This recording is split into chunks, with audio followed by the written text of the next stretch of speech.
First, we will look at the overlap between all these three activities.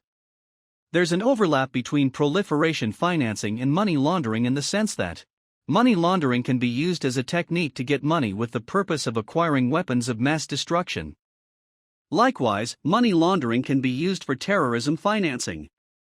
If we look at criminal groups that have the main purpose as money laundering, they will not go into proliferation financing or terrorism financing because their purpose is to have a criminal activity and to launder the money in order to be able to spend it without raising suspicion.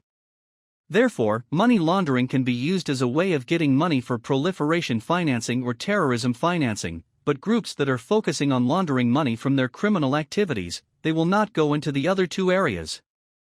There are some overlaps as well or potential overlaps between proliferation financing and terrorism financing. For many years, there has been discussion about terrorist groups willing to acquire weapons of mass destruction. Yet, the evidence that they made much progress or actually managed to do so is very slim.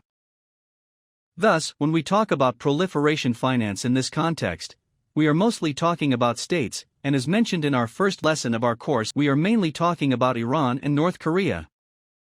However, in theory, there can be an overlap between terrorism financing and proliferation financing.